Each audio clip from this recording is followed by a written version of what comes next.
오늘 소개해드릴 감독 특집은 바로 데이빗 핀처 감독입니다. 사실 저희가 타이틀이 B급 장르영화 팟캐스트다 보니까 주로 B급 영화 만드신 감독님들을 좀 다뤄야 된다는 묘한 강박관념이 있었잖아요. 예, 거기서 조금 우리가 자유로워지자 그렇게 지난주에 합의를 했어요. 굳이 자위를 하자면 예. 데이빗 핀처가 그 나이에 굳이 자위를 하셔야 되나요? 스스로 위안을 하자면 예. 데이빗 핀처가 지금 메이저 감독이 됐습니다만 그의 시작은 B급적 정세에서 시작했다라고 굳이 변명을 하고 싶습니다. 왜냐하면 다루고 있는 영화도 주로 스릴러 쪽이고 이쪽이기 때문에 B급하고 연관성이 없지는 않다라고 우기고 싶군요. 사실상 블록버스터가 아닌 다음에야 다뤄도 무방하지 않을까 봅니다. 적어도 뭐 아이언맨이나 트랜스포머 같은 영화 만드는 감독은 아니잖아요. 예, 지금 아이언맨 폄하하시는 겁니까? 아, 저는 살짝 폄하합니다. 예. 예. 팝콘 무비라는 점에서. 예, 그래서 저희가 종종 A급 감독이더라도 자기만의 독특한 색깔이 있고 장르 영화에 많이 치중하는 감독들은 앞으로 소개해드리도록 하겠습니다. 예. 데이빗 핀처 1962년생 저랑 띠동갑이네요. 콜로라도 덴버 태생입니다. 콜로라도 덴버가 굉장히 살기 좋은 도시인가 보죠? 자연환경이 좋죠. 그렇죠. 로키 산맥 있죠? 그렇죠. 예. 다른 말로 하면 약간 촌동네기도 하지. 왠지 존 덴버의 그 컨트리 음악이 생각나기도 하고. 아, 그럼요. 예. 그 제가 특정 지역을 뭐 비하하는 맥락이 아니니까 전혀 그렇지 않다고 들어주시자면 이런 뭐 충북 뭐 영동 자연환경 좋거든요. 예. 그렇지만 거기하고 서울이나 또 부산에서 접하는 문화환경하고 좀 다르지 않겠어요? 말하자면 그 충북 영동쯤에서 태어난 감독 되시겠습니다. 예. 아버지는 잡지 라이프지 기자였대요. 엄마는 정신병동 간호사. 이상한 커플인데 이 직업 조합이 독특한데요. 예. 힘든 일인데 특히 정신병동 간호사면. 예. 어린 시절에 캘리포니아의 샌 안셀모로 이사를 갔대요. 거기서부터 인생이 바뀌기 시작했구나. 옆집 아저씨가 계셨어요. 한 6, 7집 정도 떨어진데 누가 살고 계셨냐면은 우리의 루카스 형님. 그러니까 인생이 바뀌기 시작했어요. 네, 조지 루카스 형님이 이 근처에 살고 계셨고 또 우리 조지 루카스 하면 그 일당들이 있잖아요. 스필버그, 뭐 스콜세지, 드팔마 같은 양반들이 이 집에 와서 죽치고 많이 놀았다고 하네요. 예. 그래서 이때부터 옆집 아저씨 조지 루카스의 영향으로 우리 데이빗 핀처는 영화에 대한 관심을 키워나가기 시작합니다. 그 당시에 좋았던 영화들이 옆집 아저씨가 만든 영화 아메리칸 그래피티, 내일을 향해서라, 그리고 옆집 아저씨 친구가 만들었던 조스 같은 영화, 이런 영화 많이 좋아했고 또 이 부모님도 옆집 아저씨의 영향을 받아 데이빗 핀처가 8살 때 생일 선물로 슈퍼 8mm 카메라를 선물했다고 합니다. 야, 그놈의 슈퍼 8mm 카메라는 스필버그 어렸을 때도 아버지가 사주시고, 그다음에 JJ 어렸을 때도 사주시고, 핀처 아버지도 사주시고, 참 감동 많이 만들었네. 슈퍼 8mm 없었으면 현대 영화 반은 없었을 거예요. 지금 이제 우리 아이폰이나 핸드폰 카메라가 그런 일을 하지 그렇죠. 않을까. 예. 예. 영화를 너무 좋아해서인지 대학 진학은 하지 않고 고등학교를 졸업한 이후에 지역 방송국에서 잡일 등을 하면서 뭐 식당 주방 일도 하고 접시 닦기 일 등 뭐 잡다한 일을 한 것 같아요. 그런 거지 뭐 그 나이 때는 경력도 없는데. 근데 이 마을에 루카스와 코플라에게도 굉장히 영향을 끼쳤던 영화사가 하나 있었나 봐요. 코티 영화사라는 영화사가 있대요. 아주 저예산으로 짭짤한 수익을 거두는 영화사인데, 이 코티 영화사라는 게 대단한 게 아니라 여기에 사장인 존 코티가 자기 집 헛간에다 스튜디오를 차려가지고 여기서 영화들을 만든 거예요. 그래서 루카스하고 스필버그도 거기서 영향을 받아서 자기 집에 스튜디오를 만들고 영화 생활을 시작했다는 거. 그리고 이 코티 영화사에 바로 18살 때 데이빗 핀처가 제작 보조로 취업을 했다고 합니다. 그러니까 고등학교 갓 졸업하고 야 뭐하냐 와서 이거 좀 일 좀 거들어라 그러니까 그냥 막바로 이제 보조로 들어갔구만요. 미국에도 지연 있습니다. 아, 당연하죠. 영화판은 미국에서도 지연 되게 심해요. 제일 강력한 지연이 바로 동네 지연. 그럼. 바로 데이빗 핀처는 19살 때 동네 아저씨 조지 루카스가 만든 특수효과 스튜디오 인더스트리얼 라이트 앤 매직, 바로 ILM의 카메라 조수로 입사를 하게 됩니다. 어떻게 동네 지인이 탑 클래스들만 모여가지고 19살 때쯤이면은 딱 스타워즈 만들 때쯤, 그러니까 62년생이니까는 79년, 80년 뭐 이때쯤이겠네요. 그러면 그래서 동네 아저씨 잘 만나야죠. 예. 동네 아저씨로 무슨 루치오 불치 만나고 그러면은 전혀 다른 영화들이 나왔겠죠. 아 동네 아저씨 하니까 저는 창문을 열면 옆집 창문 사이 좁은 틈에 항상 주사기가 떨어져 있더라고요. 그러니까 동네 아저씨 그런 아저씨 만나니까 이렇게 되는 거야. 나는 참 동네 아저씨로 잘만 킹 같은 사람 만났으면 지금쯤 그쪽 분야의 거장이 됐을 텐데 아쉽다. 예. 내면에는 잘만 킹이 살아있죠, 형님. 이 ILM에서 바로 핀처가 참여했던 영화들이 인디애나 존스 2, 제다이의 귀환 같은 영화. 근데 이 시절에 데이비드 핀처가 이 영화 시스템을 어린 나이에 접하면서 아주 큰 사실을 알게 돼요. 뭐냐면 감독이란 게 단순히 저 감독 의자에 앉아서 이래라 저래라 지시 내리는 게 아니라 영화를 완벽하게 이해하고 그 영화를 통제하는 힘이 필요하구나. 제대로 인식을 한 거죠. 공부의 필요성을 느끼기 시작했다는 거구만. 예. 학교의 필요성이 아닙니다. 공부의 필요성 얘기하는 거예요. 20대 중반에 이 야심만만한 청년은 이 루카스의 스튜디오를 떠나서 상업 광고를 찍기 시작합니다. 근데 그 중에 한 광고가 대박이 나요. 이게 1980년도인데 이게 뭐냐면 바로 미국 암 협회에서 금연 공익 광고를 만든 건데 이거 아마 기억나시는 분들도 있을 거예요. 80년도가 아니라 80년대. 80년대 후반에 바로 산모 뱃속에서 태아가 담배를 피우고 있는 영상, 이게 바로 데이비드 핀처가 만든 겁니다. 크리에이티브 학설하게 있네. 예. 핀처가. 이후로 데이비드 핀처는 광고뿐만 아니라 뮤직비디오 계에서 아주 슈퍼스타가 되죠. 이때 뮤직비디오를 만들었던 작품들이 뭐 마돈나의 보그, 익스프레스 유어셀프, 스팅의 잉글리시맨 인 뉴욕, 그리고 뭐 폴라 압돌의 노래, 뭐 에어로스미스의 제니스 가러건 같은 노래들. 이 당시에 히트했던 뮤직비디오들 상당 부분 감각적인 뮤직비디오를 만들면서 말 그대로 뮤직비디오계 제왕으로 군림을 합니다. 심지어 1990년에 MTV 뮤직비디오 어워드에서 최고 감독상 후보에 4편이 올랐는데 그중에 3편을 이 양반이 연출했대요. 그리고 뮤직비디오를 만들면서 중간중간 역시 광고도 연출하면서 어떤 뭐 커머셜계의 아주 슈퍼스타가 된 거죠. 그러면서 계속해서 헐리우드의 입지를 받았어요. 그때부터.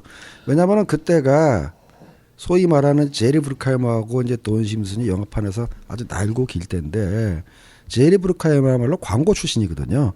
그러니까는 그 뮤비적 감각으로 만들어진 영화들이 마침 신세대 영화로 표방당, 그러니까 많이 이제 인기를 끌고 있을 때고 초기에 에이드리안 라인이 만들었던 프레시 댄스 같은 경우도 에이드리안 그렇죠. 라인이야말로 예. 광고 감독 출신이잖아요. 예.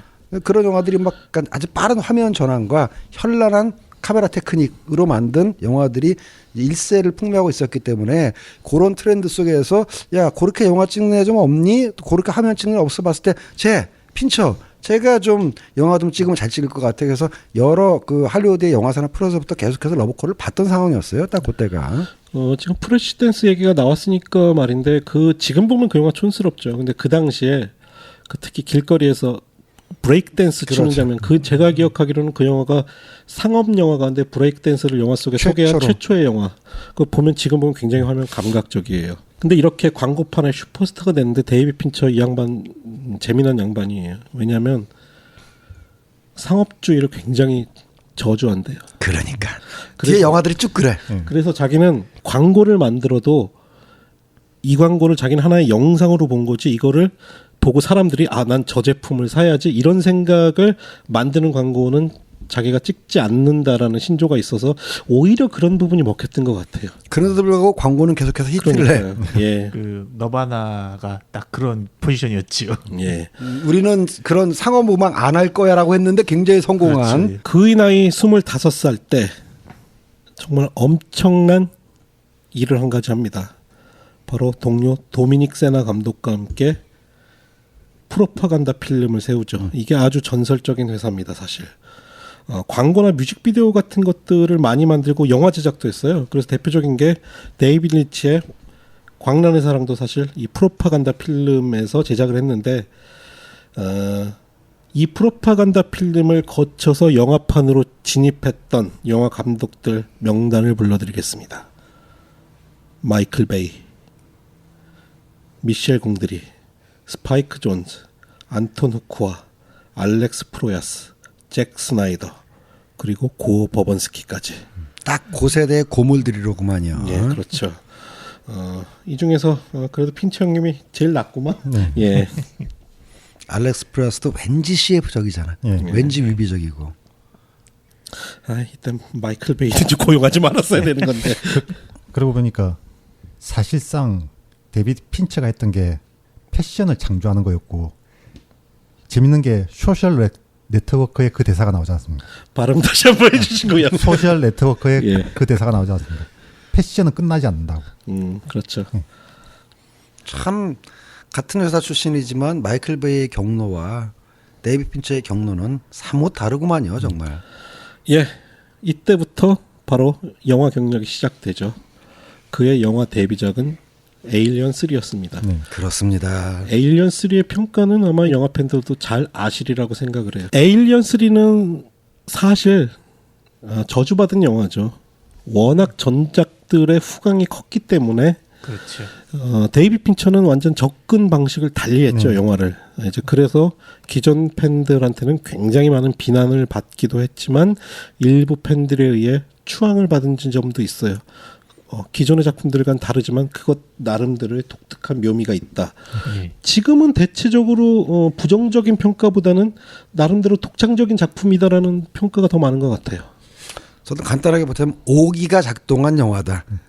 감독 데뷔작 감독으로서의 예술적 뭐랄까 의지 내지는 도전심도 있었지만 자기 대해서 이걸 끝내보겠다는 오기와 오만도 작동한 결과라고 저는 봅니다. 저 같은 경우는 그 에일리언 3 처음 봤을 때 굉장히 좋았었거든요. 에일리언 시리즈의 가장 큰 특징 중에 하나가 영화가 스타일 자체가 완전히 다른 거였거든. 감독별로. 예. 이 영화 같은 경우는 굉장히 종교적 관점에서 그리고 어떤 폐쇄된 사회의 이야기를 담고 있는데 그 감각적인 화면 같은 것도 괜찮았고 영상도 꽤 마음에 들었었거든요. 개인적으로는 영화가 재밌었어요. 다른 다시 재밌었어요. 이거 뭐야? 예. 그리고 나서 에일리언 3로 논란의 중심에 섰지만 그 차기작으로 바로 이런 논란을 잠식시키죠. 바로 전 세계적으로 데이비드 핀처의 이름을 알린 작품 세븐입니다. 이제 본격적으로 필모가 시작되는군요. 예. 세븐은 얼마 전에 파이트 클럽과 함께 국내에서도 재개봉이 됐죠. 예, 그렇습니다. 세븐 이 영화는 군인들이 안 마실 수 가는 영화는 아닙니다. 예. 무슨 얘기야 그게? 철진한 농담을 가수 세븐에 관련된 농담이었습니다. 기억나게 하는군요. 예. 성서의 7대 제약을 모티브로 한 연쇄살인 사건을 다룬 영화죠. 자, 세븐에 본격적으로 들어가기 앞서서요. 우리 게시판 후기에도 많이 올라왔으니까 한번 제안을 하나 해봅시다. 여러분들은 세븐파입니까? 조디악파입니까? 참조를 얘기하면 저는 세븐파입니다. 파고님은 어느 쪽이에요? 저야 뭐 당연히 조디악파죠. 그러면 병자님은?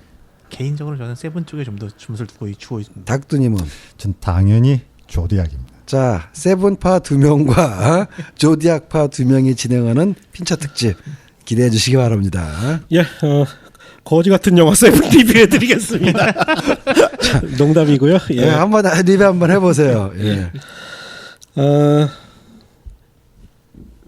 이 영화는 사실 시작부터 이후에 데이비드 핀처의 인장과도 같은 오프닝 시퀀스가 나오죠.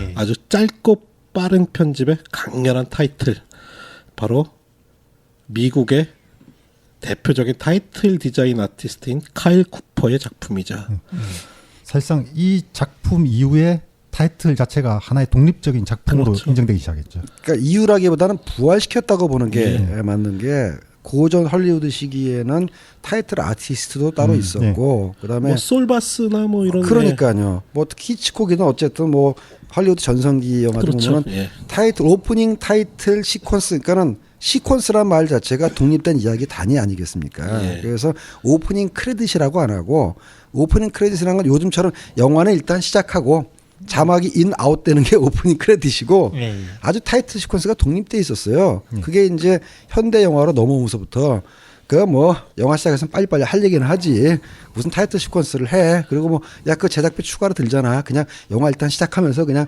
자막이나 크레딧은 알아서 흘리라고 하다가 이제 세븐에서부터 다시 이게 부활되기 시작한 거거든요. 그러니까 생각나는 영화가 조대학을 보면서 가장 크게 떠올랐던 영화 중에 하나가 악의 손길이었거든요. 악의 손길 오프닝 시퀀스 굉장하지 않습니까? 그러니까 정리하면은 세븐으로 화제가 됐던 타이틀 시퀀스는 원래 영화에서 독립된 예술 단위라고 볼 수 있을 정도로 아주 활발하게 제작됐던 거고 카일 쿠퍼 예. 이 사람은 세븐으로 떴지만 사실 디자인이나 미술 쪽 공부하는 사람들한테는 굉장히 유명한 디자이너였다 보니까 예. 뭐 헐리우드의 잘 나간 작품들 대부분은 타이틀 시퀀스 만들었고요. 대표적인 것만 말씀드리자면 뭐 미션 임파서블, 스파이더맨, 아이언맨, 그리고 엑스맨 딱 벌써 떠오르시죠? 그 오프닝 타이틀만 생각해 보면 이 사람 스타일이 어떤가. 그리고 세븐이 나왔을 때 여기에 감명받은 한국의 수많은 감독들 그렇지. 오프닝 시퀀스를 똑같이 따라했다. 그러니까 따라할 걸 따라해야지. 그 대표적인 게 이제 김윤진 씨가 나왔던 그렇죠. 세븐데이즈의 오프닝 예. 시퀀스를 보면은 상당히 세븐스러운 느낌이 있는데 왜 이렇게 세븐이 충격을 줬냔 말이죠. 지금 막바로 지금 박원님이 타이틀 시퀀스로 넘어갔습니다만은 영화의 시작은 타이틀 시퀀스는 아니에요. 예. 일단 미라맥스 회사 로고가 나오고 딱 시작하면은 그 은퇴를 앞둔 흑인 형사 예. 배우 이름은 뭐 데니 글로버. 데니 글로버 아니고 예예예. 바보야. 다시. 예. 배우 이름은 갑자기 이런 바보하고 내가 우리가 방송을 해야 되냐고. 깜짝 놀랐어. 배우 이름은 모간 프리만. 프리만, 예. 물론 이제 모간 프리만은 그 전에도 이제 드라이빙 미스 데이지라든가 이런 영화 통해서 이름을 알린 상태입니다만 모간 프리만이 은퇴를 앞두고 있는데 마지막 그의 형사 생활에서 마지막 사건이 될 수도 있는 사건에 이 인벌브하게 되는 계기가 시작되고 그다음에 이제 그 만나는 까지 나오죠. 밑에 예, 예. 밀즈 형사, 예, 신참 형사. 까지 나오죠. 그러니까 플롯의 그러니까 이 세븐의 시나리오는 사실은 전형적이에요. 예. 은퇴하려는 형사와 신참 루키 각각 대별되는 캐릭터로 두 사람이 서로 때로는 대립하고 때로는 융하면서 예, 사건을 파헤친다. 이거는 뭐 리세레프에도 나오고 많이 나오는 건데 그러고 나서 영화에 살짝 맛을 보여주고 나서 오프닝 크레딧이 시작되잖아요. 왜 제가 말씀드리냐면 저도 오프닝 크레딧 보고 충격을 받았던 게 속되게 말해서 일단 모대가 제대로 나.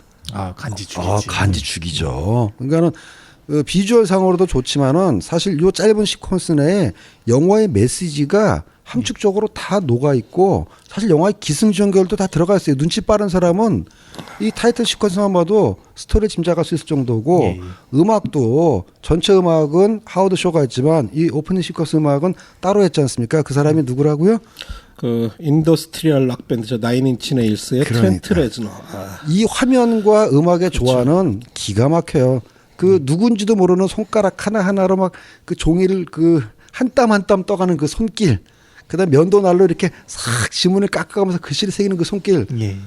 난 그때부터 영화 심상치 않은 걸 빨려들기 시작했습니다.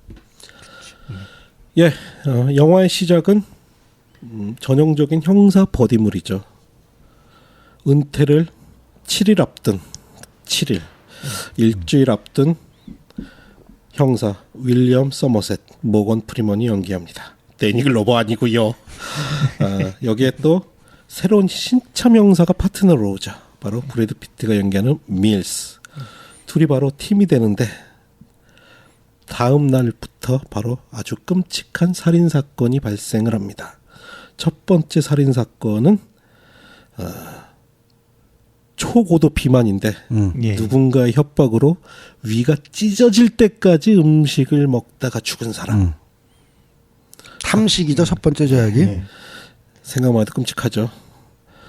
그리고 두 번째는 역시나 누군가의 강요에 의해 식칼로 자기 살을 베어내 죽은 악덕 변호사. 예. 그리고 이런 연쇄살인 사건의 뒤에는 바로 7대 제약이라는 성서에 나왔던 7대 제약을 모티브로 삼았다 그러긴 뭐하네 범인이. 예. 그러니까는 일단 각본 부분을 먼저 얘기를 하자면 나중에 예. 여러분 조디악 할 때 열심히 조디악을 변호해 보세요. 아니면 빨아보세요. 자, 세븐이 왜 제가 조디악을 이긴다고 생각하느냐. 영화의 모든 구성 요소, 각본, 연출, 예. 연기 면에 있어서 조디악을 앞선다고 생각하는데 세븐의 각본 자체는 완전히 새로운 타입은 아니에요. 아까 얘기했듯이 버디무비고 예. 전형적인 뒤에 가서 반전이 있는 미스터리를 해결해 나가는 구조입니다. 이 자체는 새롭지가 않아요. 근데 그냥 살인범을 쫓는 미스터리 구조에다가 여기다가 철학과 사상을 넣었잖아요.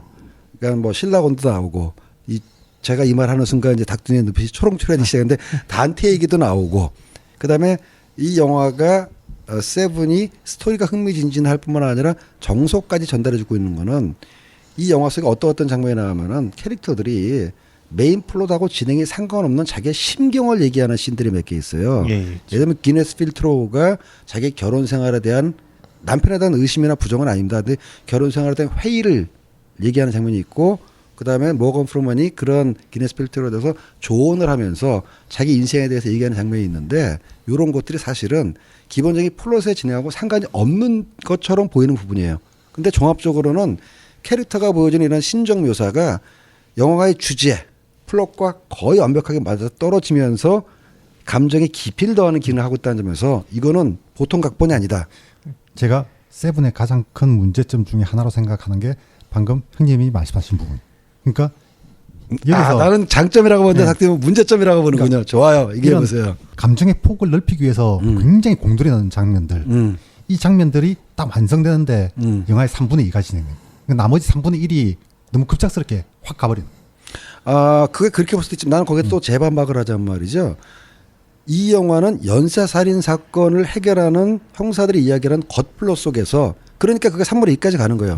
왜 급속도로 해석되냐면은 사실은 그 안에 살아있는 인간 군상을 묘사하는데 각본에 더 의도가 있었기 때문에 구조가 그렇게 보이는 것뿐이지 그 밑에 인간 군상을 보게 되면은 나는 그게 오히려 장점으로 볼 수도 있다라는 얘기를 하고 싶은 거죠. 딱 거기까지 가는데 3명의 희생자가 나오지 않습니까? 나머지 4명의 희생자가 나오는데 고작 30분밖에 안 걸립니다.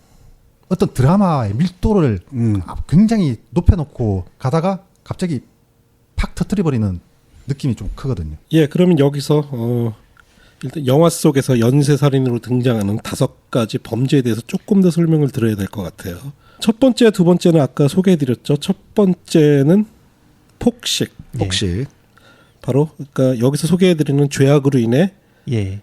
이 5명의 사람이 연쇄살인범에게 범죄를 당하는 거죠. 두 번째는 탐욕, 변호사죠.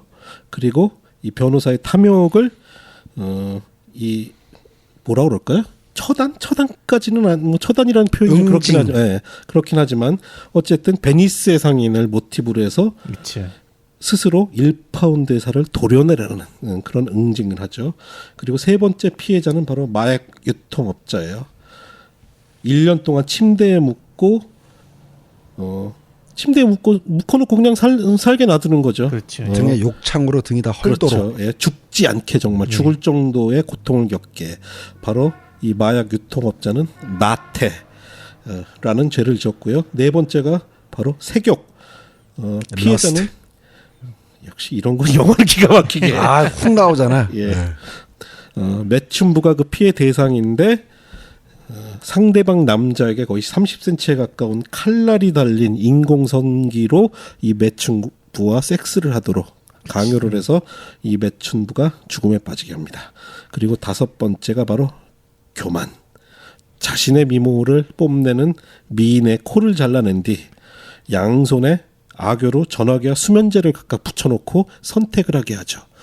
만약 이 여인이 전화기를 들어서 경찰을 부르면 살 수는 있지만 평생 코가 잘린 상태로 살아가야 되고 하지만 이 외모를 견딜 수 없으면 수면제를 먹고 자살을 하게 만드는 거죠. 여기까지가 영화 속에서 보여지는 5가지의 범죄고 그 이후에 2가지 범죄는 바로 반전에 해당하죠. 그건 조금 이따 설명을 좀 드릴게요. 이걸 가지고 뭐 칭찬의 감정으로 얘기하는 건 아니지만은 그냥 다 띄워놓고 이렇게 하면 참 수법이 창의적이지 않습니까? 예. 저는 세븐을 봤을 때 이전에 봤던 영화 중에서 비교적 창의적인 살해 수법이라면은 양들의 침묵 정도를 꼽을까나?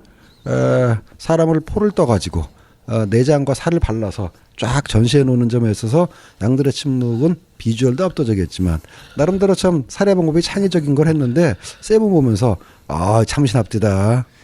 제가 세븐에서 가장 참신하다고 생각하는 영화가 담고 있는 내용인데 보면 이 사람들이 저지른 죄들 보면 지옥에서 받는 형벌들이 아닙니다.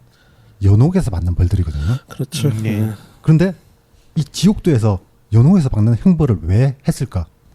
이 영화에서 언급되는 책들을 보면 신라권, 그다음에 신곡, 캔터베리 이야기, 캔터베리 이야기. 신곡. 캔터베리 이야기 같은 경우에는 데카메론의 우라카이죠. 예. 그렇다고 봐야죠. 예. 그리고 데카메론이야말로 중세 야설의 최고봉이고 하지만 캔터베리 이야기 마지막 이야기가 본당 신부의 이야기인데 여기서 바로 이 7개의 대죄를 이야기하면서 참회 방법과 이걸 어떻게 벗어날 수 있는가에 네. 관해서를 쭉 다룹니다. 그리고 신라곤을 보면 어떻게 해서 연옥이라는 지옥과 연옥 구조가 생기는지 간략하게 나오고 이제 단테의 신곡에서 이걸 굉장히 구체적으로 다루는데 일단 지옥이든 연옥이든 입구는 지상에 있습니다. 벌판에. 그리고 루시퍼가 떨어지면서 충격으로 인해서 움푹 들어간 부분이 지옥이고 반대쪽에 역으로 튀어나온 부분이 연옥입니다. 제가 닥터님이랑 같은 조디악파지만 닥터님 너무 신난 거 아니야? 전공 나왔다고 신나가지고 세븐 볼 때부터 야 오늘 또 닥터님의 현란한 또 활약이 기대되겠구나라고 생각을 했는데 신곡 얘기가 왜 안 나나 싶었어요. 근데 저런 건 있잖아요.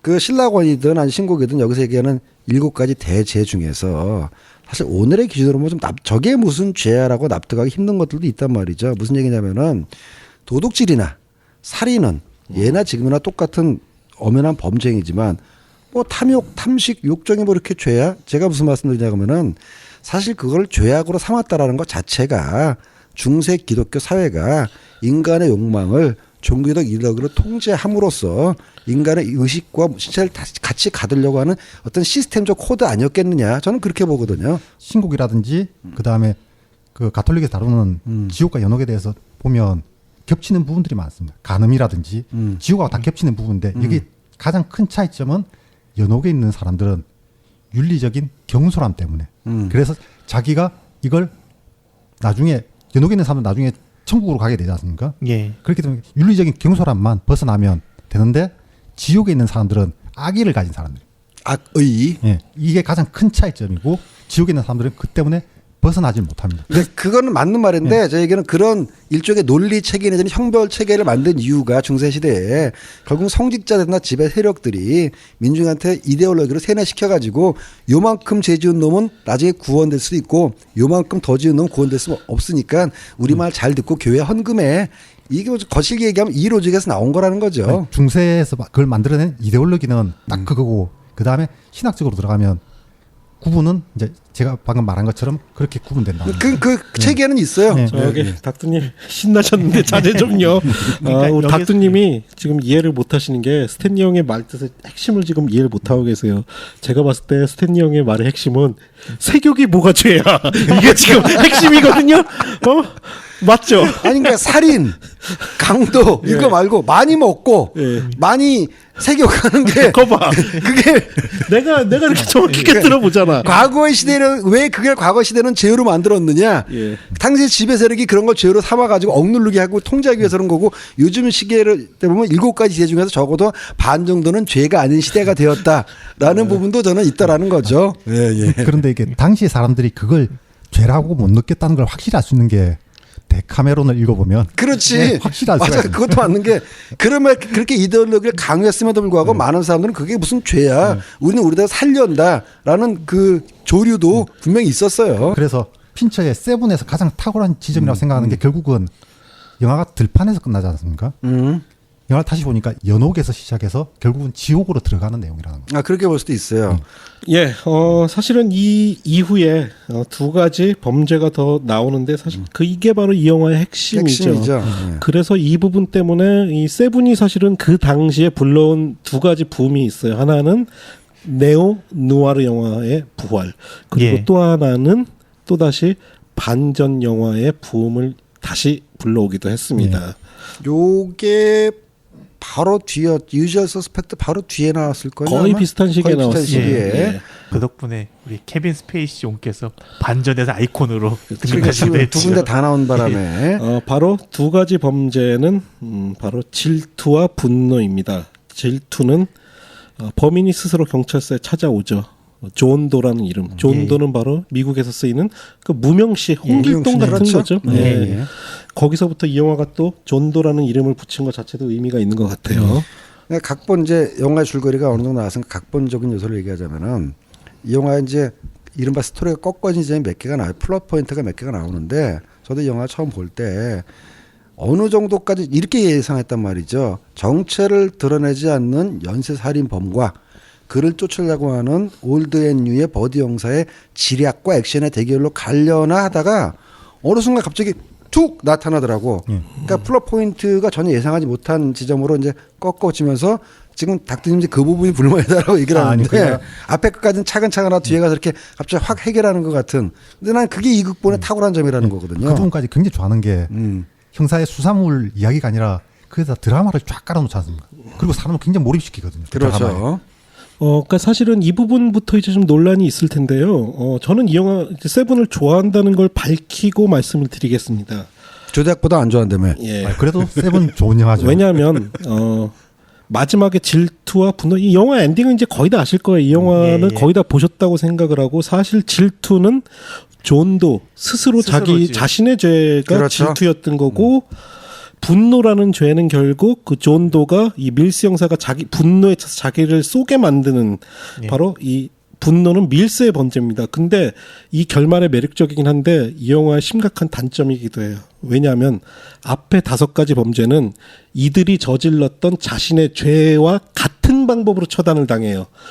식욕을 가진 사람을 먹다 죽게 만들어요. 예. 색욕을 가진 사람은 섹스를 통해 죽게 만드는데 그게 바로 깨지는 게 마지막 2가지 범죄예요. 그러니까 그 지점이 좀 아쉬워요. 저는. 방법론적 일관성이 깨졌다는 그렇죠. 건가요? 예. 난 그렇게 보지 않는데 닥터님은 어떻게 봐요? 저는 그렇기 때문에 이 영화가 완성이 된다고 보는 거예요.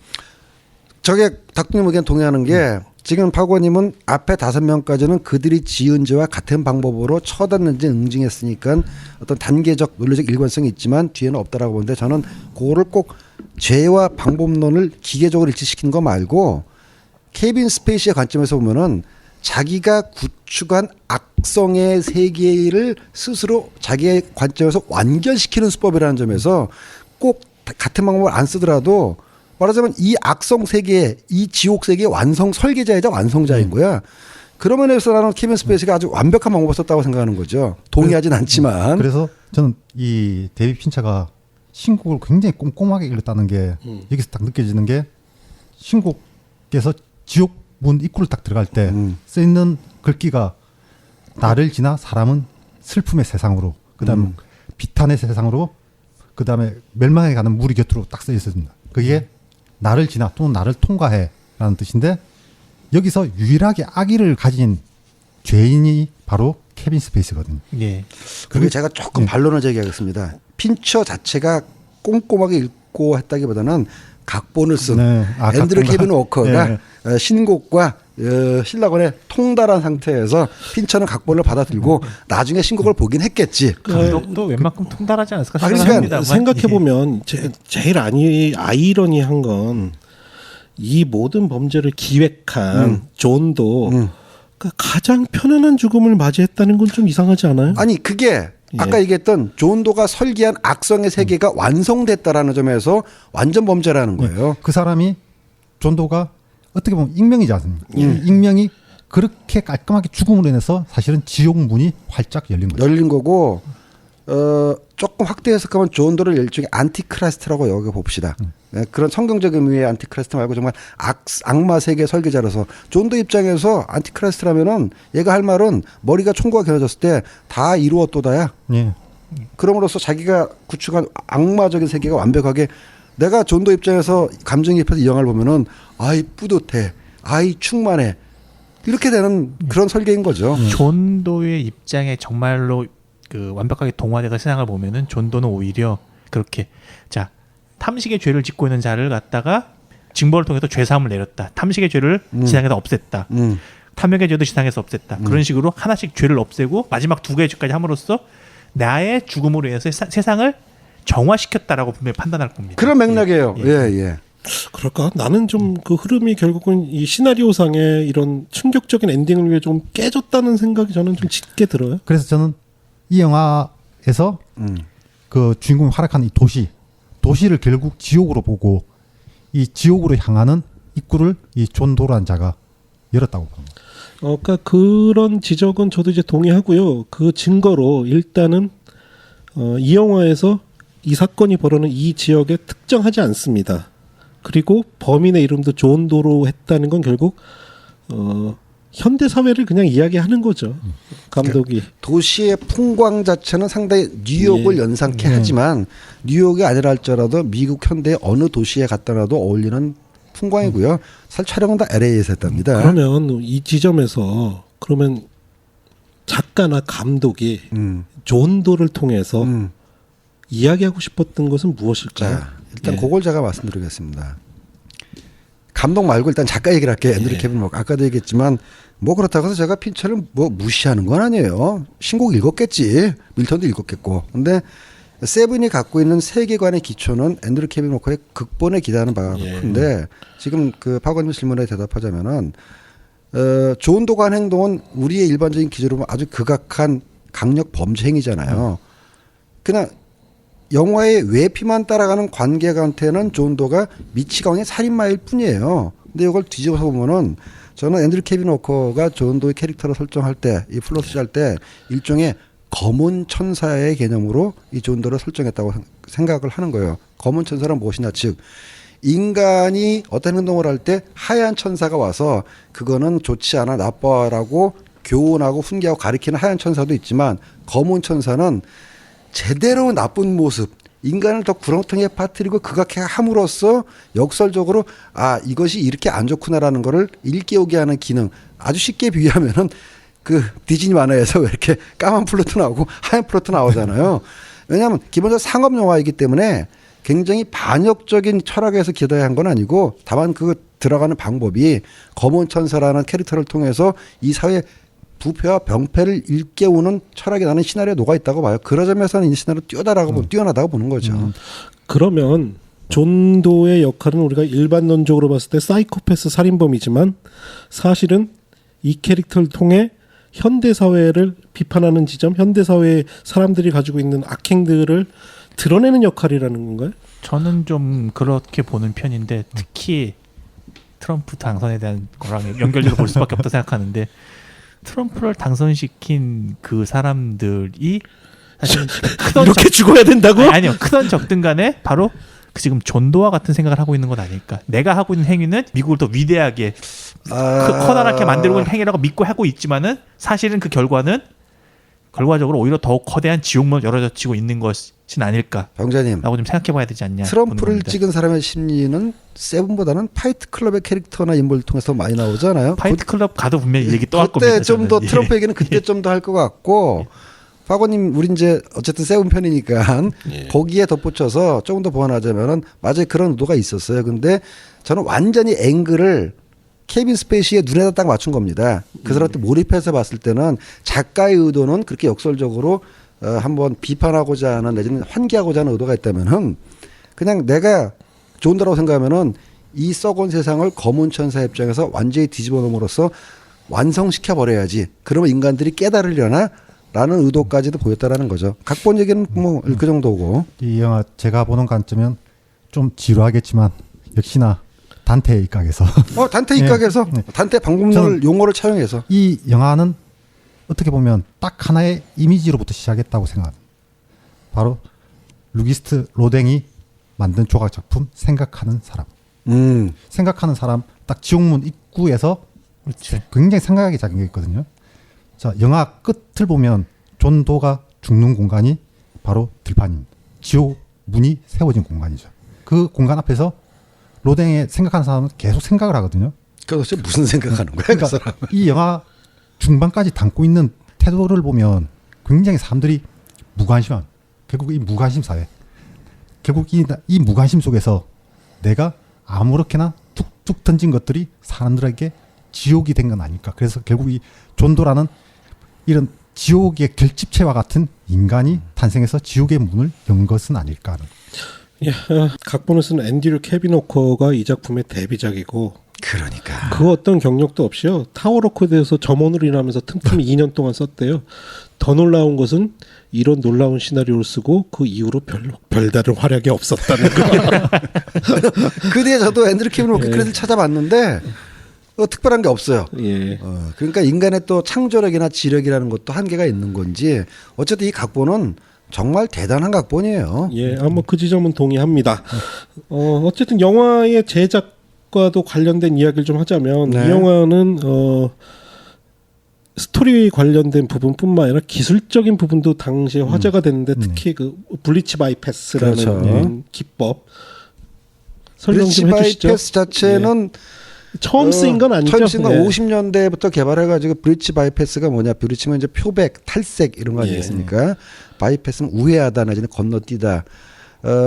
필름으로 영화를 찍을 때는 그 현상에게 은입자가 들어가 있었어요. 그래서 최종적으로 현상 완성하는 과정에서 물로 은입자를 다 씻어냅니다. 그러니까는 이제 옛날에 필름으로 만든 현상의 갱체는 이제 독극물이에요. 그래서 아무나 취급을 못하고 꼭 인가권자를 가진 사람이 그걸 모아가지고 폐기 처분을 해야 되는데 야매업자들이 우리나라에서도 거기서 은입자, 씻겨져 나온 은입자를 그렇죠. 모아가지고 은을 추출하는 야매업자들이 있어가지고 굉장히 문제가 된 적이 있는데 원래 은입자까지 싹 씻어내면은 지금 우리가 미국 영화 헐리우드 영화에서 보는 아주 깨끗하고 화사한 그런 화면이 나옵니다. 근데 은입자를 씻어내는 과정을 생략하고 바이패스하고 그대로 그냥 현상화를 버리면은 세븐에서 본 것처럼 좀 이렇게 끈적끈적하고 탁하고 뭔가 좀 이렇게 무게감 있는 질감이 나오거든요. 통 안 쓰다가 로저 디킨슨 요걸 이제 많이 썼어. 그래요? 많이 쓰고 세븐으로 이게 뻥 히트를 친 다음부터 한국에도 한국 사람들이 또 셈이 많잖아. 좋은 걸 따라하잖아. 오, 세븐 간지 죽인다 하면서 바로 얼마 뒤에 제작됐던 한국 영화 친구에서 황기석 촬영 감독이 이제 뉴욕에서 1.5세예요. 유학파이지 제이미 교포 2세니까 그걸 알아가지고 친구에서 최초로 한국에서 블리치 바이패스를 써가지고 약간 그 톤이 왜냐면은 친구도 약간 노스테일지어를 강조하는 영화잖아요. 그래서 이제 블리치 바이패스를 써가지고 세븐과 같은 질감을 냈는데 차이가 있다면은 블리치 바이패스 할 때 화면에 느낌만 어떤 퇴화된 느낌 준 게 아니라 기조색을 정해야 돼요. 메인 카라를 정해야 되는데 세븐 같은 경우는 그게 이제 다크 그레이 위주로 돼 있는 거고 저기 친구는 다크 오렌지로 돼 있고 그런 식으로. 근데 요즘 브리치 바이패스를 많이 안 쓰는 게 디지털 인터미디에이션으로 다 있기 때문에 그냥 컴퓨터에 담궜다 꺼내면 되기 때문에 지금 컴퓨터로 다 그런 효과를 내고 있습니다. 예. 하여튼 이 영화에서 이 효과가 더 돋보이는 건 영화 내내 비가 오잖아요, 정말. 네. 그 촬영 감독이 다리우스 콘지잖아. 사실 다리오스 콘지가 이 작품으로 이름을 알리기 시작했어요. 전 세계적으로 유명해졌죠. 예. 그렇죠. 그리고 한 가지 재미있는 사실은 이제 이 당시에 유주얼 서스펙트랑 비슷하게 나오면서 케빈 스페이시가 대단한 배우 하나가 나왔구나라는 지적을 많이 받았는데 그쵸. 이 영화에서 보면 재밌는 게 영화가 끝나자마자 바로 케빈 스페이시의 크레딧이 떠요. 이건 뭐냐면 오프닝 크레딧에서 뺀 거를 뒤에 갖다 붙인 거거든요. 왜 그랬을까요? 의도적으로 사실 배우를 좀 숨기기 위해서 그랬다고 알려져 있는데 제가 이게 참 잘했다고 생각하는 게 제 경험을 하나 말씀드릴게요. 예전에 그 알파치노 나왔던 사랑의 바다라는 영화 있어요. 시 오브 러브. 제가 거기서 크레딧의 역할이 바로 이거구나라고 느낀 게 뭐냐면 그 영화에 한 3번째나 4번째쯤 오프닝 크레딧에 나오는 배우가 있어요. 영화 내내 배우가 잘 안 나와. 잠깐 나오는데 3번째인가 4번째 크레딧으로 나오는 거예요. 제가 크레딧에 일찍 나왔는데 제가 범인인가? 했는데 실제로 걔가 범인이야.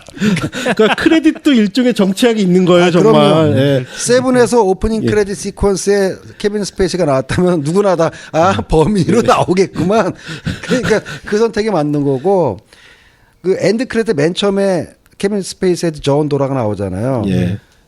그다음 인아웃이 끝난 다음에 인아웃 페이드 인아웃이 끝난 다음에 나오는 게 여러분 다 아시겠지만 크레딧이 거꾸로 올라갑니다. 그렇죠. 예. 위에서 아래로 내려가는 게 아니라 아래서 위로 올라가요. 이걸로만 봐서도 핀처의 예술적 야심이 정말 충만했던 영화라 볼 수가 있죠. 각본 얘기했는데 촬영, 연출, 미술, 음악 부분에 대해서 굉장히 야심이 가득 찬 영화고 특히 이제 연기 얘기로 이제 마무리를 하자면 모건 프리만 요거 죄송합니다는 얘기하면 흑형이 저렇게 아니면 흑삼촌이 저렇게 지혜롭고 중후할 수가 있다니. 물론 이제 할리우드 영화에서 흑인 배우들의 비중이 점점 커지면서 소모적이라기보다는 좀 괜찮은 이미지를 많이 나오기 시작했어요. 뭐 데니 글로버가 리스레폰에 나왔던 것도 그런 거고인데 저도 편견에 사로잡혀 있다는 건 인정할 수밖에 없지만 저렇게 지적인 흑인은 영화에서 처음 봤거든. 이제 중후하지 않습니까? 중후하고 진짜 생각해보면 현자 느낌이었죠. 이렇게 중년의 나이에 뜬 배우 찾기 힘들어요. 그러니까 모건 프리먼 젊었을 때 나온 영화 알아요? 드라이빙 미스 데이지 이전에는 예. 나오긴 나왔는데 주로 그 헐리우드에서 흑형들이 아티스트였던 배역인 하인 뭐 이런 거로 주나왔는데 드라이빙 미스 데이지에서부터 내가 이 사람 잘한다는 걸 알았지만은 그러니까 나중에 브루스 올마트에서는 하나님으로도 나오잖아. 예. 얼마나 중후하며. 그리고 두 번째 브래드 피트. 저는 처음 브래드 피트를 본 게 그 흐르는 강물처럼. 아니 얘는 완전히 로버트 레드포드 짝퉁이는 어떻게 배우를 구할 때 로버트 레드포드 닮은 사람을 구했나? 그러고 나서 가을의 전설. 그냥 자식 뺀질뺀질하게 생기고 얘 걔잖아. 대마일로지에서 그 깐죽거리던 놈이잖아. 그래서 저는 브래드 피트의 외모 위주로 보다 보니까는 별로 연기력을 평가를 안 했는데 엔딩에 자기 와이프의 그 네. 참사를 알게 되고 괴로워하는 장면 있잖아요. 그때 훅 옵디다. 그래서 브래드 피트가 연기 좀 하는 걸라고 처음 느낀 영화가 세븐이었어요. 처음에 등장했을 때는 델마 루이지의 그 까부리톤이 까브리톤. 예. 톤에서 점점점 변해가는 게 딱 그래요. 보이죠. 잘 합디다. 사실은 이 영화 이전만 해도 브래드 피트는 그 잘생긴 그냥 마네킹 같은 느낌이었는데 그러니까. 이 영화를 통해서 연기력도 상당 부분 인정을 받았죠.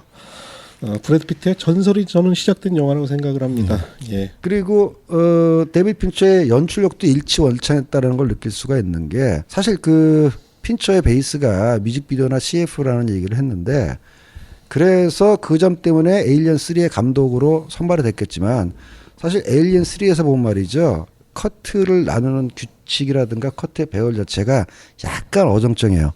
완전히 기존 헐리우드 컨티니트 파괴적인 것도 아니고 완전히 일치하는 것도 아니고 약간 어정쩡한데 그 디비드 커멘터리를 보면 말이죠. 사실 뮤직비디오나 CF 찍을 때는 규칙 별로 안 지킵니다. 180W 규칙이라든가 3샷 찍을 때 이렇게 카메라 인물 배치하는 거라든가 잘 안 지키는데 오히려 아마 광고를 그렇게 찍으면 굉장히 촌스러울 거예요. 그러니까 그러니까는 예. 광고나 뮤직비디오를 찍을 때는 컨티니티를 파괴하면서 찍었단 말이죠. 근데 이 영화를 찍을 때는 어느 정도 컨티니티 규칙에서 찍을 수밖에 없었거든요. 그래서 보면은 그 식탁 장면 찍기가 어렵다는 거와 마찬가지로 영화에서 3샷 찍기가 굉장히 어려워요. 그러니까는 투샷 서로 마주보는 대화 찍을 때는 그냥 마스터샷 놓고 원샷 반샷 놓고 가면 되는데 가령 그 모건 프리먼이 문 열고 들어가서 그 사는 집 방문한 첫 장면에서 보면은 3샷이 돼 대화 상대에 따라서 투샷 원샷으로 갔다가 원샷 투샷으로 갔잖아요. 디비드 코멘터리 보면 자기 그거 찍을 때 굉장히 헤맸다고 고백을 하는데 아마 그때부터 이 영상 자체를 장악하는 그러니까 드라마가 있는 영상을 장악하는 솜씨가 세븐에서부터 꽃 피우기 시작했다고 보면 될 것 같아요. 그래서 저는 이번에 다시 보면서 두 장면 정도가 굉장히 좀 인상에 남았는데 첫 번째가 그 세 명이 식탁 안에서 그 왜 웃으면서 뭐 아늑하고 덜컹거리는 집이군 그러면서 셋이 사실은 암울하잖아. 그렇죠. 그런데 그냥 그 웃는 장면 이거 굉장히 따뜻함이 따뜻해요. 있구나라는 생각이 들었고 또 한 장면은 좀 이거는 좀 양가적 감정이 있어. 이거 좀 너무 예술적 자의식이 있는데 싶으면서도 묘한 감정이 드는 게 도서관 시퀀스. 돌아간 시퀀스. 지선상의 아리아 나오는데 그러니까. 이거 너무 티내는 거 아니야 싶은데 또 묘하게 맞아떨어져요. 마치 천국을 보는 듯한 느낌. 그러니까. 예, 그런 지점도 굉장히 이번에 놀랍더라고요. 그게 그런 예술적 야심이 잘 구현됐는데 그게 파이트 클럽으로 가면서 좀 이제 이 자식 좀 과한데라는 생각이 들기 시작하는 거죠. 이 시점까지는 데이비드 핀처가 영화의 전체에 어떤 영향력을 행사하지 못한 것 같아요. 왜냐하면 엔딩 장면을 놓고 제작사가 수도 없이 바꾸기도 했고 실제 촬영도 다른 내용을 가지고 촬영을 하기도 했고 뭐 유명하잖아요. 그 박스에 너무 끔찍해서 나중에 무슨 그냥 거기에 개의 머리가 들어 있었다는 거 뭐 촬영을 하기도 했고 막 집에서 시사회 키우던 개. 예. 시사회 뭐 관객들의 반응도 보기도 했고 그때까지도 데이비드 핀처가 아직은 완벽한 통제보다는 그냥 아니 갓 데뷔작 찍었는데 뭐 빌빌했고 두 번째 그러니까 저는 세븐 나왔을 때 핀처가 감독했다는 얘기를 듣고도 얘 두 번째 영화 찍었네. 그 에일리언 3 그렇게 뭐 빌빌하더만 어떻게 얼마나 찍었나 한번 볼까 이런 심정으로 가서 봤는데 와 잘 찍었다 이렇게 봤거든요. 그리고 난 요즘 그 형님 뭐 하신지 모르겠는데 이 영화의 제작자인 아놀드 커펠스는 말이죠. 예. 이 영화 할 때만 해도 거의 할리우드의 제리 브루커만큼 한데도 거의 탑 클래스의 프로듀서였기 때문에 핀처 따위에 갓 신인 딱지를 뗀 감독이 개길 만한 상대가 아니었거든요. 그리고 이 뉴라인도 준 메이저로서 아주 짱짱할 때니까는 핀처의 예술적 야심을 그나마 많이 허용해 준 거예요. 그러니까 이 영화가요. 뉴라인에서 제작한 첫 번째 A급 영화래요. 그러니까 예. 허용해 줬는데 엔딩만큼은 예. 그 감독한테 마음대로 못하게 한 거지. 어쨌든 이 영화로 대단한 네오 느와르 붐이 일었고 그 이후에 수많은 영화들이 이 영화의 영광을 따라잡기 위해 유사한 장르가 많이 나왔어요. 뭐 정말 많이 나왔죠. 대표적인 게 뭐 키스 더 걸 같은 영화. 키스 더 걸은 차라리 그나마 괜찮은데 나머지들은 그냥 아류작에 머물고 말았고 그 누구도 세븐의 영광을 재현하지는 못했습니다. 잘 되면 따라하는 거는 미국도 똑같아. 그리고 사실 이 영화 덕분에 아마 이게 없었으면 저는 핀처의 이후의 필모를 안 봤을 거예요. 그냥 그러다가 사라진 감독조였는데 그 다음부터 이번에 특집 배워서 보니까는 핀처 영화 거의 다 봤습니다. 왜냐하면은 습관적으로 세븐 정도를 찍은 감독이라면은 한 번씩은 나왔어 신작 나왔어 챙겨봐야지 해서 오늘은 다루지 않지만 실망스러운 패닝님부터 시작해서 거의 다 챙겨봤어요. 그게 다 세븐 덕분이거든요. 이 사람 관객을 확 끌어당기는 영화 방법을 참 잘 만들어요. 잘 찍어. 그건 사실이에요. 감정을 정말 쥐었다 폈다 하는 솜씨가 장난이 아니죠.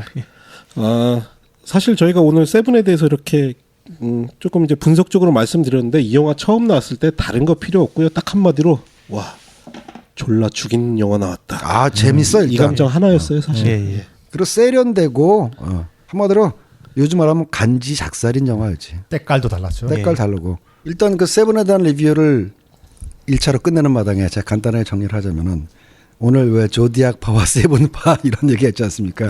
저는 왜 세븐파냐면은 관객으로서 좋아할 뿐만 아니라 만약에 제가 영화를 만드는 과정 속에서 앞으로 만약에 영화를 만든다면은 제가 추구하는 극상의 완성도를 보여주는 작품이 세븐이기 때문에 야, 이 정도 영화만 한번 만든다면 뭐 어디 가서 내가 정말 부끄럽진 않겠다. 그래서 제가 세븐을 제일 좋아해요. 인터넷에 떠도는 이미지 중에 그런 게 있었습니다.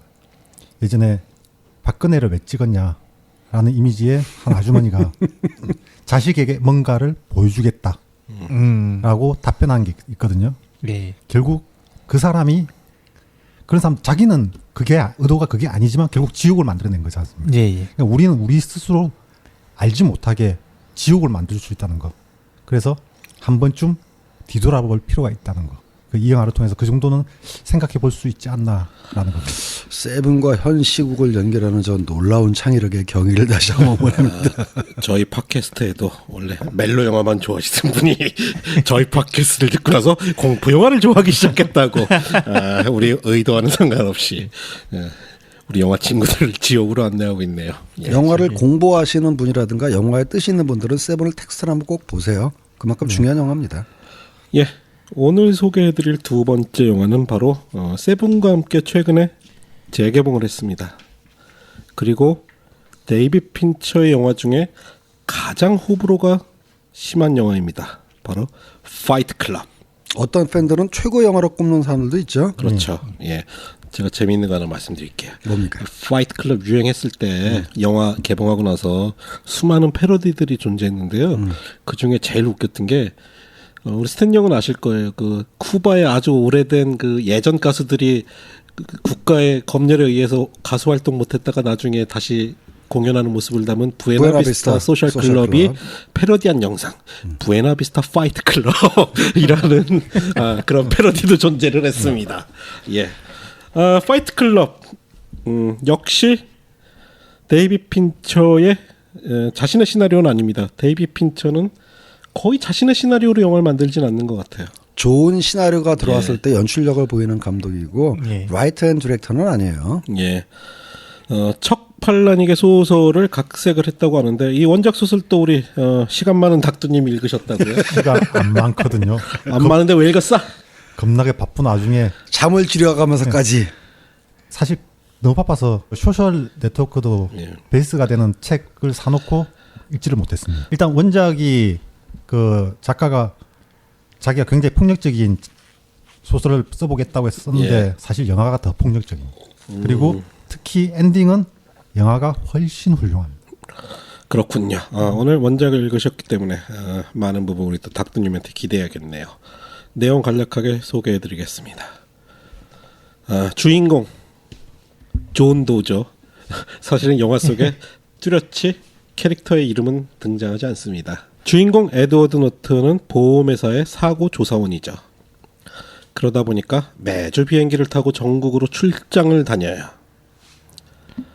그러다 보니까 시차 적응을 못 하잖아요. 불면증에 걸렸네. 밤마다 잠을 못 자고 유일한 취미는 이케아. 이때부터 미국에서는 이케아가 점령을 했었군요. 이케아 카탈로그를 보면서 가구를 수집하는 것이 유일한 취미입니다. 예. 의사하고 상담을 했어요. 불면증 때문에. 그랬더니 의사가 차시병원인가? 불면증으로 죽는 일 없으니까 고통이 뭔지 알고 싶으면은 저기 정말 죽어가는 사람들 모임에 나가 보세요. 말기 고환한 환자들 모임에 예. 한번 나가보지. 그래. 너 한마디로 배부른 소리 하는 거야. 그래서 에드워드 노튼은 모임병에 걸리죠. 뭐 말기암 환자 모임, 그 중에서도 뭐 고환암을 겪은 환자들의 모임, 뭐 하여튼 많아요. 무슨 신경쇠약증에 걸린 환자들의 온갖 모임, 질환. 예, 뭐 당뇨 환자들의 모임, 온갖 환자들의 모임에 가보죠. 예. 그러니까 이케아라는 설정 자체가 이케아 말고도 여러 가지 소비 패턴이 있잖아요. 예. 뭘 깔고 시작하는 거냐면은 일상적인 업무 생활 속에서 정신적으로 육체적으로 황폐해진 에드워드 노튼이 찾을 수 있는 위안은 이 사회에서는 소비 행위밖에 없다. 결국 돈을 벌기 위해서 일을 하는 한편 에드워드 노튼 자체가 자본주의의 노예다라는 걸 딱 깔고 시작해요. 이 기본적인 태도가 영화 전체를 일관하고 있죠. 빨갱이 영화야 한마디로 이거는. 발음 보니까 아이케아라고 발음하더라고요. 이케아라고도 하고 아이키아라고도 하기도 하고 조금씩 달라요. 이게 빨갱이 영화라기보다는 굉장히 다층적인 텍스트가 섞였는데 아도르노가 썼던 계몽의 변증법에 비슷한 아도르노도 빨갱이야 이 사람아. 근데 거기하고 상반되게 극단적인 아나키스트 테러리스트가 있습니다. 네차예프의 이론까지도 제가 아예 문장까지 적었는데 굉장히 유사한 내용들이 많습니다. 신자유주의 경제와 자본주의를 반대하는 모든 사람은 다 빨갱이고 아도르노든 프랑크푸르트파의 그 떨거지든 다 마르쿠제든 다 빨갱이야. 그러니까 이게 60년대 얼치기 반문화를 좀 더 확장한 그런 텍스트로 보는 게 좀 적당할 것 같습니다. 얼치기 반문화라고 하셨는데 그거는 또 어떻게 보면 그분들에게 모욕일 수도 아니, 있는 그게 게 아니라- 아니 심각하게 듣지 마세요. 그 말고 반문화 자체가 얼치기라는 게 아니라 그냥 반문화를 대충 가져온.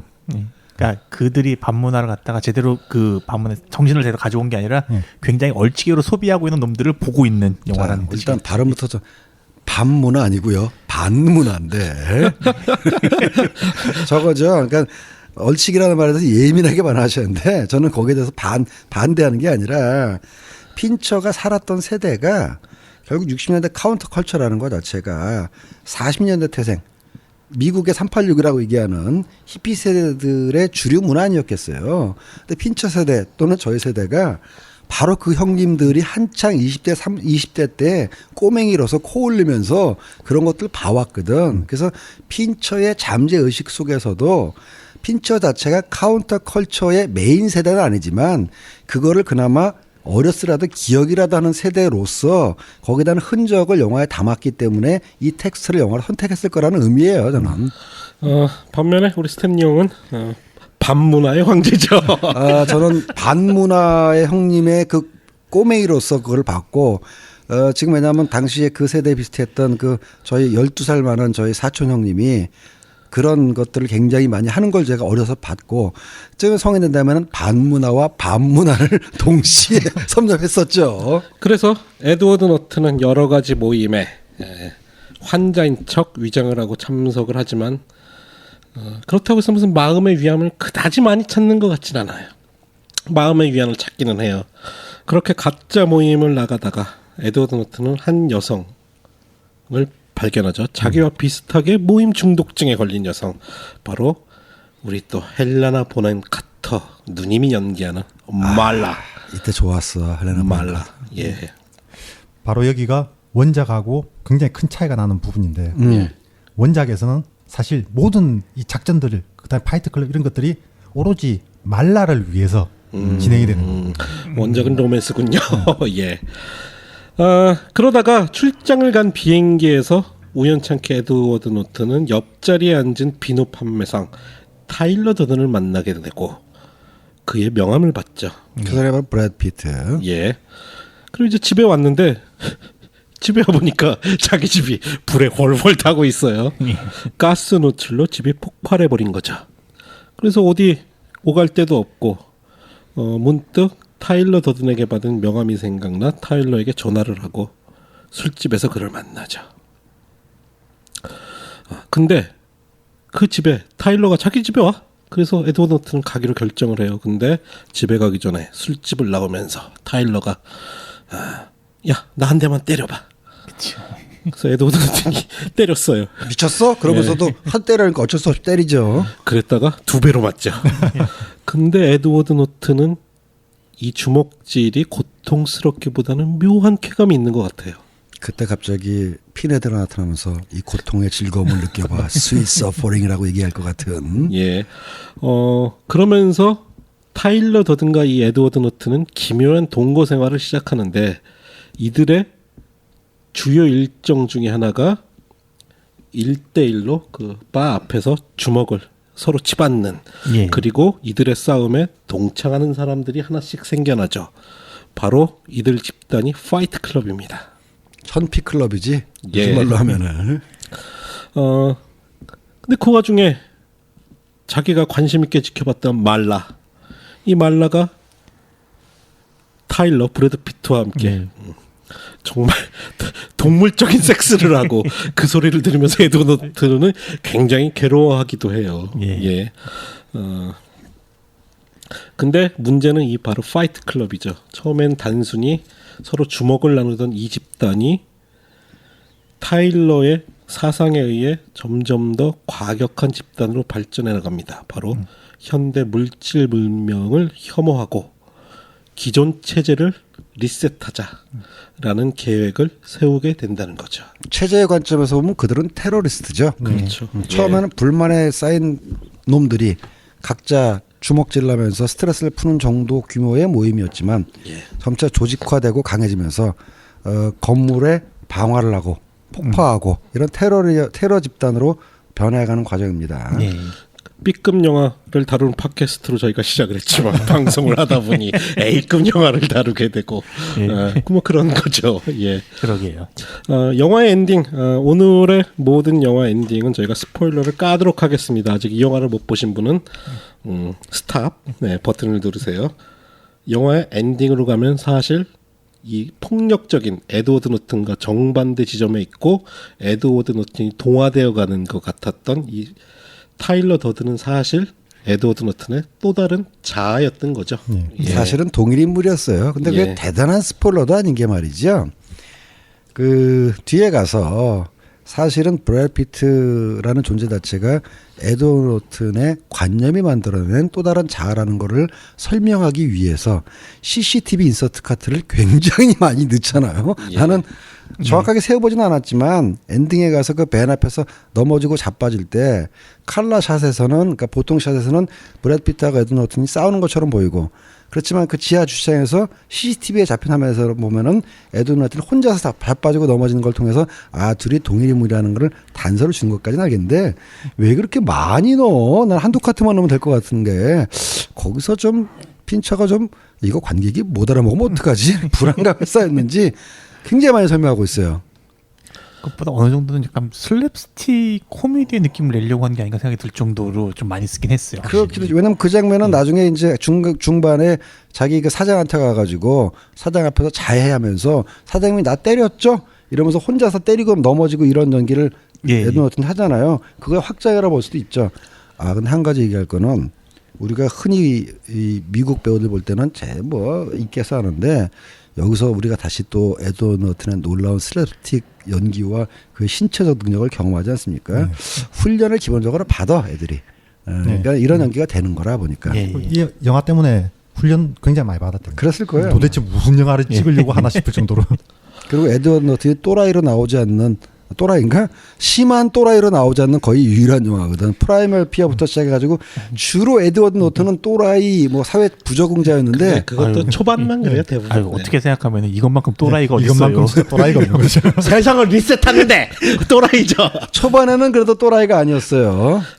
영화의 결말은 결국 이 타일러 더든과 에드워드 노튼 결국 네. 두 개의 자아가 서로 결투를 벌이는 거예요. 예. 예. 이 영화 논란이 굉장히 많습니다. 영화가 나왔을 당시에 흥행은 쫄딱 망했고 예.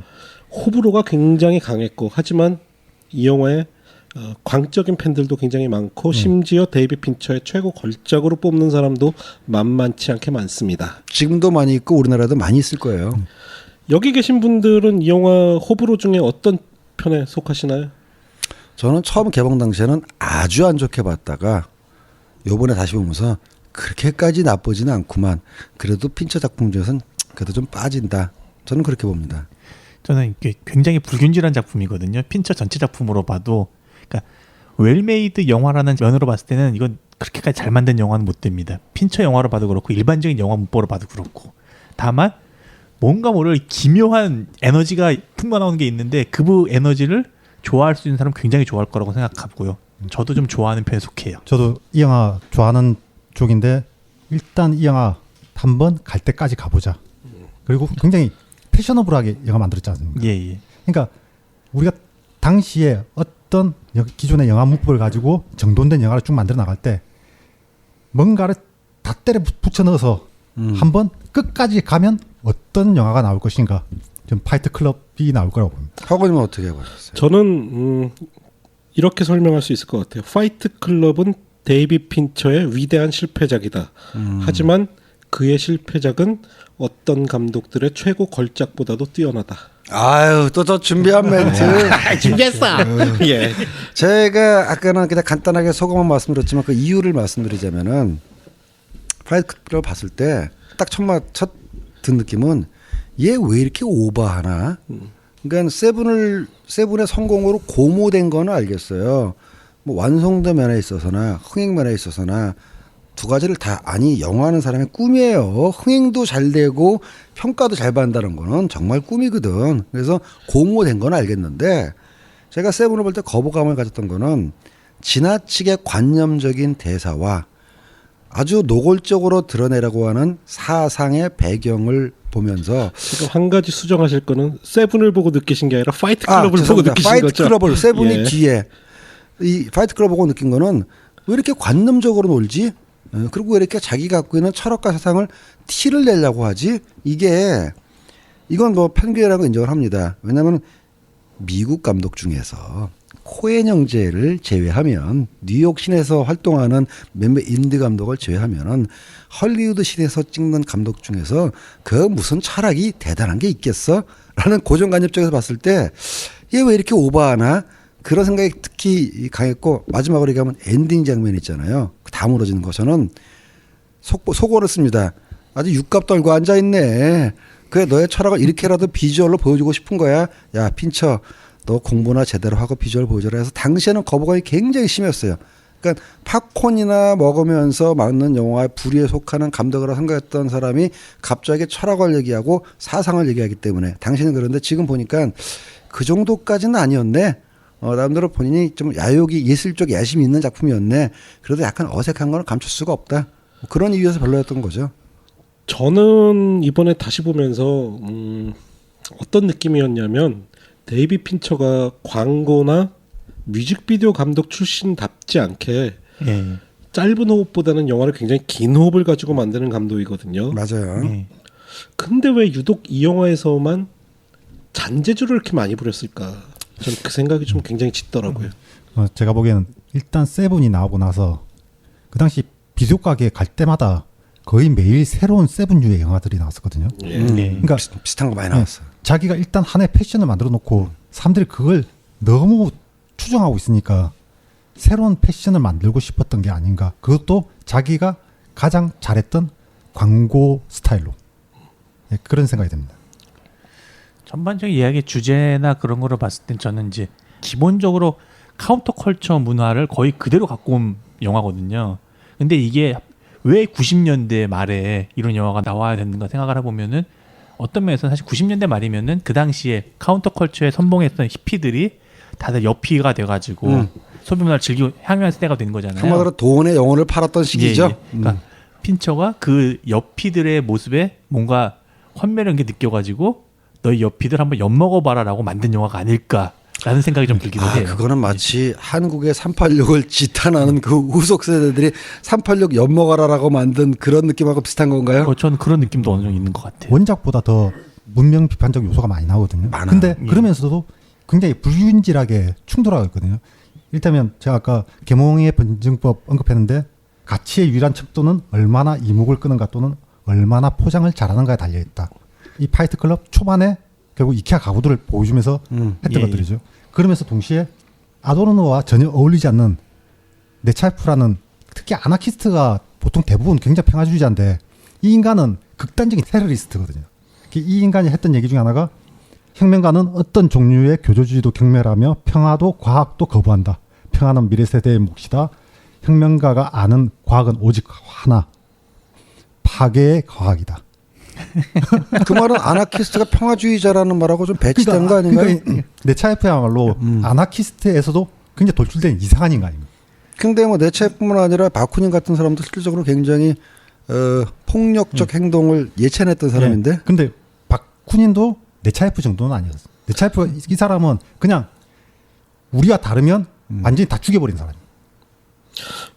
병자는 예. 내가 봤을 때 이 영화에 굉장히 타일러 더든의 감정이입했을 것 같은데 저는 세상을 리셋 한번 해야 된다는 게 병자의 주된 사상 아닌가? 리셋은 이런 방법으로 얘기하진 않아요. 저도 예. 난 그런 걸로 알고 있는데 이 방법은 그런 방법도 가능하다는 걸 가능성을 둬야 된다는 거지 이렇게 해야 된다는 아닙니다. 절대로 제가 아는 예. 병자님은 폭력적 방법으로라도 리스트해야 된다는 생각을 가진 분은 아닌 걸로 알고 있습니다만. 저는 그런 사람인 걸로 알고 있어요. 아니, 좀 개인적으로는 이제 가능성이 하나로 열어놓자는 정도 입장을 가지고 있죠. 예. 그거 내 말이 맞고 가능성이 하나로 하자는 것과 이걸 하자는 거는 다른 얘기인 거죠. 예. 영화 내가 하진 않지만 남들이 하는 거 인정할 수 있다라는 뜻이에요. 뭐 그럴 수도 있죠. 저거구나. 남들이 죽창을 들면 나도 거기에 살짝 발은 담글 수 있다. 그렇죠. 예. 내가 먼저 답 들진 않을 겁니다. 그러니까 이 영화는 제가 말씀드린 잔재주들이라는 게 이제 저런 것들이죠. 닥터님 설명 들으니까 원작에도 그런 내용들이 좀 나온다고 그래요. 그 왜 시가렛 번즈 있잖아요. 예, 예. 사실은 필름 릴을 갈아 낄 때 그 필름끼리 연결하면서 생기는 원래 시차를 예. 없애기 예. 위해서 매끄럽게 필름 우리 지난번에 왜 존 카펜터 특집할 때 그렇죠. 얘기했었죠. 담배 짜고. 근데 뭐 이제 그거를 실제로 담배를 들고 있으면서 편집을 할 때 그런 게 뭐 생긴다고 한다든지 또 그거를 영화 속에 시가렛 번즈를 묘사한다던가 또 극 중에 타일러 더든이 가족 영화에 예. 남자의 포르노 영화 한 장면, 남자의 성기가 등장하는 한 프레임 같은 걸 영화 속에 삽입해서 아이들이 그것을 보게 한다든지. 근데 그걸 실제로 또한 데이비 핀처는 영화의 엔딩 부분에 남자의 성기를 한 프레임을 집어넣기도 합니다. 예, 실제 예. 영화도 들어갔어요. 그러면서 자기 영화가 포르노 영화처럼 보이길 바랬다는 인터뷰도 했어요. 저는 왜 이런 잔재주를 부렸을까라는 생각이 좀 들더라고요. 어쨌건 그런 생각들 한 번쯤 해보지 않습니까? 이 세상을 한 번쯤 이렇게 확 날려버리고 싶다는 생각. 그걸 영화적 이미지로 그나마 제대로 구해냈다는. 요즘 영화의 흐름이 제가 보기엔 이건 뭐 시대 조류하고도 상관이 좀 있는데 얼마 전 인페르노도 그렇고요. 이제는 미국을 베이스로 깔고 뭐 러시아라든가 이런 아랍이라든가 이런 악당들보다는 인간들이 얼마나 우리 지구를 망치고 있는가. 결국은 인간들 그 자체를 몰살시켜야 된다는 악당들이 굉장히 많이 등장해요. 네. 우리 그러니까 얼마 전에 많은 분들에게 호응을 받았던 킹스맨의 악당도 사실은 그런 유잖아요. 그리고 그렇죠. 그 다빈치 코드 시리즈인 인페르노도 결국 이 범인이 목적한 건 이대로 인류를 놔두면 지구는 멸망한다. 그러기 위해 지금 95%의 인류는 다 죽여버려야 된다라는 생각을 가지고 있는데 이 영화도 결국은 같은 맥락인 것 같아요. 리셋하고 우리 새로 시작하자.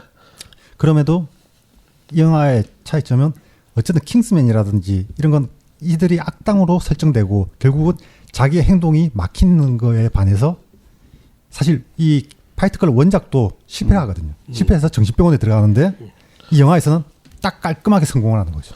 일부에서는 근데 파이트 클럽의 저변에 깔리는 메시지가 네오나치나 파시즘을 은연중 부추긴다라는 얘기도 있는데 거기에는 동의를 하십니까? 그런 측면 분명히 있다고 봅니다. 그러니까 분명히 좀 파시즘적이죠. 타일러 더든의 캐릭터는. 사실 이 파이트 클럽 좀 보고 있으면은 그 타일러 더든, 에드워드 노튼과 브래드 피트가 동시에 연기하고 있는 타일러 더든에게 끌려서 오는 그 추종자들. 백인 남성들 보면은 아, 저 사람들이 트럼프를 찍었겠구나 생각이 들기도 하죠, 실제로. 저도 그런 생각했어요. 이번에 트럼프가 당선되고 나서 파이트 클럽을 보니까는 평상시에는 예를 들어서 로우 레벨 잡, 뭐 예. 웨이터를 한다든가 예. 이렇게 변호사, 의사 같은 잘 나가는 백인들이 아닌 그냥 육체 노동을 하거나 중간 내지는 중하 이하에서 일하는 백인들이 얼마나 불만을 가지고 있었을까. 이 꿀꿀의 현실에. 그때 그들에겐 구세주 같았던 브래드 피트가 나와가지고 형제들이여 싸워라. 있지. 너희들끼리 싸우는 거 지쳤냐? 세상을 뒤엎자. 이런 욕구에 불을 지르잖아요. 그치. 물론 이제 그전에 흑인도 살짝 있긴 있어요. 네. 주로 이제 그런 네오나치스러운 백인들이 모여서 하는 게 이 영화의 멤버들의 주된 인종 구성인데 딱 화이트 트래시들이죠. 화이트 래시들 그렇지. 얘네들이 요번에 트럼프한테 표를 던졌던 저는 위험한 발언이라고 봅니다. 를 연상케 하는 트럼프에게 표를 던진 사람이 전부 다 화이트 트래시라고요. 그러니까 예. 연상케 하는. 근데 예. 복장을 보면 사실 갈색 셔츠단하고 거의 똑같지 않습니까? 아, 그런 것도 있죠. 그러니까 트럼프 선거 당일날 말이죠. 외신도 그렇고 우리나라 그 특파원 연결한 방송 보면은 한국 시간으로 저녁 때 확정됐는데 한국 시간으로 아침부터 트럼프가 이길 것 같다라는 그 속보들이 왔거든요. 그 가장 이유 중에 하나가 미국 교포 얘기예요. 제가요 텔레비전을 보는데요. 그 텔레비전 헬기에서 보니까요 백인들이 줄 쫙 섰어요. 트럼프 될 것 같습니다. 이런 메시지 계속 왔어요. 그건 뭐냐면은 백인들의 생각에서는 미국 사회 주인은 우리인데 우리가 잘 먹고 잘 살아야 되는데 우리 중에서 제일 잘 먹고 잘 사는 사람은 판사, 검사, 금융인 하면서 잘 먹고 잘 살고 우리 같이 자동차 공장에 나가거나 뭐 선박 제조에 나가거나 그러면 그래도 그 밑에 정도는 잘 먹고 잘 살아야 되는데 웬 라티노들, 에이시안들, 아랍 놈들이 와가지고 우리 일자리 다 뺏어 먹고 우리가 왜 쟤보다 힘들게 살아야 돼라는 불만이 쭉 깔려 있었거든요. 그 사람들한테. 그게 이제 트럼프를 통해서 분출됐다는 거 아닙니까? 왜 그 얘기를 하단 말이죠. 우리나라 인터넷에도 뭐 일부입니다만은 그런 경향에 동조하는 반이민적 내지는 인종적 그래서 우리도 저 백인들의 심정이 이해가 가라는 글들이 없지 않아요. 그래서 야 이건 또 뭐지? 한국 사람도 이런 거를 동조하는 사람이 있나? 그 최근에 누가 날카롭게 쓴 글이 있어요. 만약에 지금 다음 대선 후보가 우리나라 그 이주 노동자들 예. 퇴출시키겠다 그러면 지지하는 사람 굉장히 많을 거라고. 그러니까. 그렇죠. 예. 그게 사실은 이념적이거나 인종적인 문제라면 사실은 먹고 사는 문제거든요. 그렇죠. 먹고 사는 문제죠. 자기 재원을 뺏기는 거에 대한 불안감이 한국 사람에서 슬슬 형성되기 시작했다는 거고 미국 백인들은 굉장히 심하다는 거예요.